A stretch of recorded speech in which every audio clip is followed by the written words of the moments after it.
اعوذ باللہ من الشیطان الرجیم،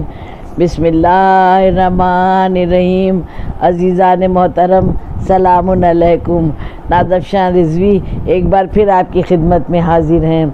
الحمدللہ ہمارے آپ کے درمیان ماہ رجب کی پہلی تاریخ سے مسلسل گفتگو جاری اور ساری ہے،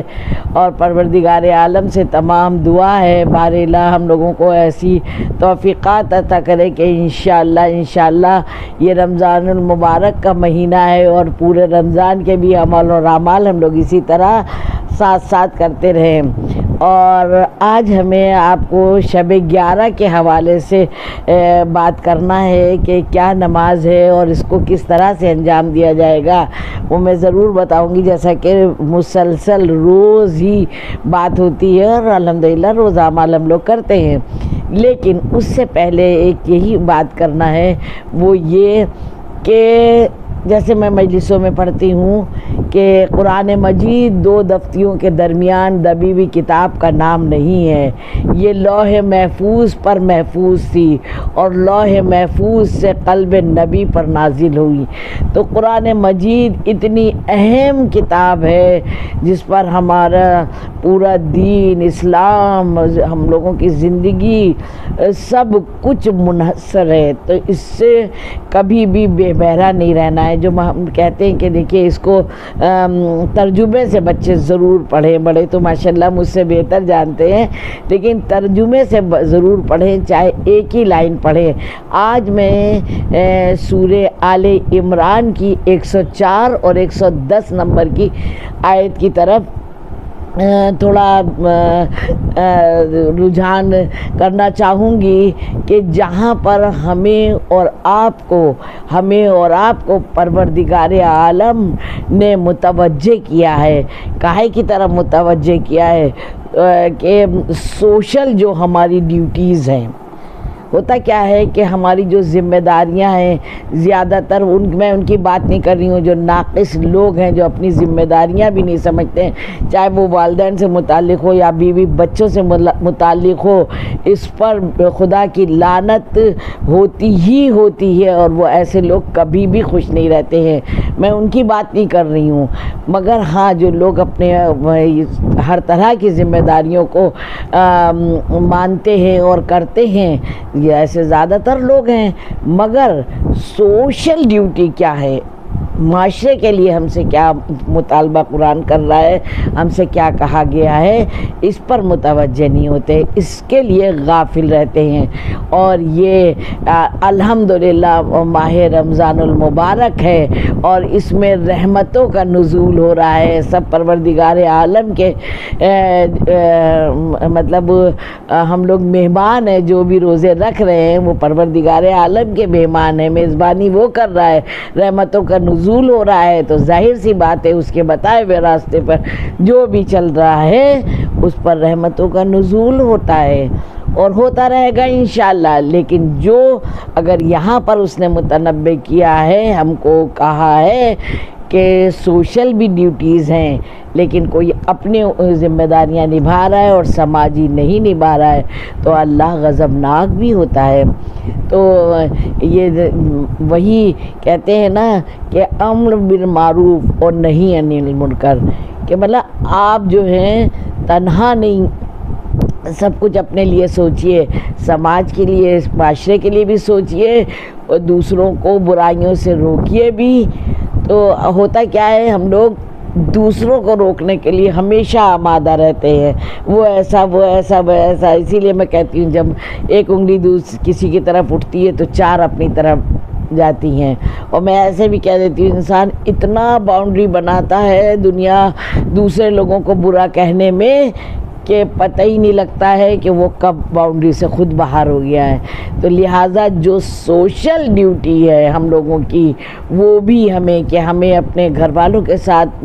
جو کر رہے ہیں، لیکن اپنے پڑوسیوں کے ساتھ کیسے رہنا ہے، اپنے سماج کے ساتھ کیسے رہنا ہے، معاشرے کے کہاں سے خدمت کرنا ہے، اپنے ملک کی کیسے خدمت کرنا ہے، انسانوں کی کیسے خدمت کرنا ہے، جانوروں کا کیسے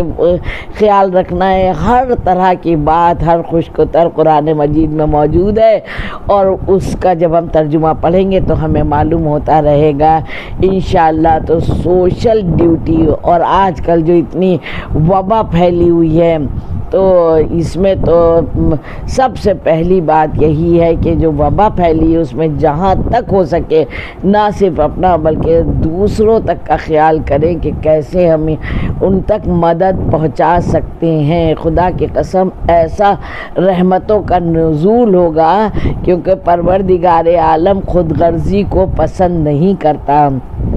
اور اگر انسانیت کی طرف اس کا رجحان ہوتا ہے، دوسروں کو ہمدردی پہنچانے کی سوچتا ہے، تو ضرور اللہ اس کی بھی مدد کرتا ہے۔ اگر انسان چاہ رہا ہے کہ اللہ کی مدد ہمیں چاہیے، انسان کو چاہیے، تو اسے چاہیے کہ وہ دوسروں کی مدد کرے۔ جب وہ دوسروں کی مدد کرے گا تو وہ اللہ اس کی مدد کرے گا انشاءاللہ انشاءاللہ۔ اسی لیے میں کہتی ہوں کہ رشتہ داریوں کو بھی مضبوط رکھیے، تاکہ دو طرح سے خدمت ہوتی ہے، ایک تو اکیلے ہوتی ہے، اور دوسرے ٹیم ورک ہوتا ہے، اپنے انجمن بنا لی جاتی ہے، اپنے خاندان کا ایک گروپ بنا لیا جاتا ہے۔ واٹس ایپ یوز کرنے والے، انٹرنیٹ یوز کرنے والے تو زیادہ ہی ان چیزوں کو سمجھ سکتے ہیں۔ ہر گھر کا آپ دیکھیں گے ایک گروپ الحمدللہ ہے، تو یہ سب میل جول سے، اور ڈوئل پرسنالٹی نہیں، جو دل میں ہے وہی منہ پر، اور کیونکہ وہ بے ذات صدور ہے، وہ ظاہر و باطن کو جاننے والا ہے۔ تو جس طرح سے ہم پیش آ رہے ہیں، جیسے مثال کے طور پر سب سے پہلے تو ہمیں روزے میں مطالبہ یہ ہے کہ غصہ نہیں، جو پروردگار عالم کو وہ شخص نہیں پسند ہے جو غصہ کرے اور دوسروں کا تکلیف کا سبب بن جائے، ایسا شخص بالکل نہیں پسند ہے۔ اپنا روزہ بھی خراب ہوتا ہے اور دوسرا کا بھی روزہ خراب ہوتا ہے، اور یہ پریکٹس ہے کہ یہ رمضان میں نہ کرے، اس کے بعد سارے سال چاہے جتنا جس کو ستائے یہ نہیں۔ غصہ حرام ہے، تاکہ غصہ جب نہیں آئے گا تو پھر انسان میں دوسروں کو معاف کرنے کی بھی عادت ہوتی جائے گی۔ اللہ کہتا ہے کہ اگر تم چاہتے ہو ہم سے کہ ہمیں معاف کر دیا جائے تو تم پہلے دوسروں کو معاف کرنا سیکھو۔ الحمدللہ پروردگار عالم سے دعا ہے کہ ضرور یہ سورہ آل عمران کی جس آیت پر بات کی گئی ہے اس کو پورا کرنے کی توفیق عطا کرے۔ اور آ جائیے شب 11 رمضان المبارک کی شب 11 کے حوالے سے 2 رکعت نماز ہے، اسی لیے میں نے سوچا جلدی سے کچھ بات اور ہو جائے۔ صرف 2 رکعت نماز ہے، دونوں ایک جیسی پڑھی جائیں گی، کہ بعد حمد کے 1 مرتبہ سورہ حمد کی تلاوت کرنا ہے، اور اس کے بعد 20 مرتبہ سورہ کوثر کی تلاوت کرنا ہے۔ کیا کہنے سورہ کوثر کے، چھوٹا سا سورہ ہے لیکن فضیلت عظیم ہے۔ 20 مرتبہ سورہ کوثر کی تلاوت کرنا ہے، اور اس کا اجر و ثواب بہت عظیم ہے انشاءاللہ۔ خالی سورہ کوثر کا، پھر سورہ حمد کا، مگر شارٹ میں یہ کہ ارشاد رب العزت ہو رہا ہے کہ پھر اس نماز کے پڑھنے والے کو اگر شیطان چاہے گا بھی اس سے گناہ کروانا، تو خشوع کے ساتھ اگر اس نے پڑھی اور اس کی یہ نماز قبول ہو گئی تو انشاءاللہ شیطان ضرور ہارے گا۔ اللہ کرے ہم لوگ سب جیت جائیں، پروردگار عالم سے دعا ہے۔ اور 11واں روزہ اگر جس نے رکھا تو 11ویں روزے کے حوالے سے ملتا ہے، ارشاد فرماتے ہیں کہ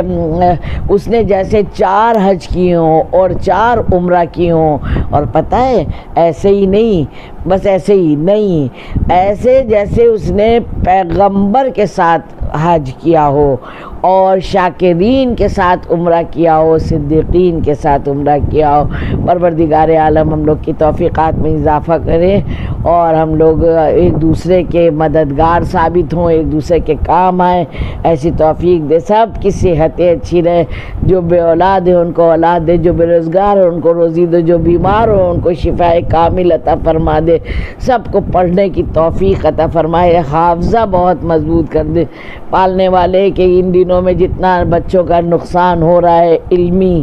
اس حساب سے ان کا دماغ اتنا تیز کر دے کہ اگر تھوڑا سا بھی وقت ملے تو وہ اچھی ایجوکیشن حاصل کریں اور بڑے بڑے مرحلے میں کامیابی ان کے قدم چومیں انشاءاللہ۔ مولا کا جلد سے جلد ظہور و زمانے کے امام کو ہر لمحہ یاد رکھیے، اور روزہ کھولتے وقت ضرور ان کے لیے دعا کریے، سحر میں دعا کریے، اور آپ سب کے لیے نازشہ رضوی کی بہت سی دعائیں، آپ لوگوں بھی دعاؤں میں یاد رکھیے گا، ناز کو اور ان کے بچوں کو۔ والسلام۔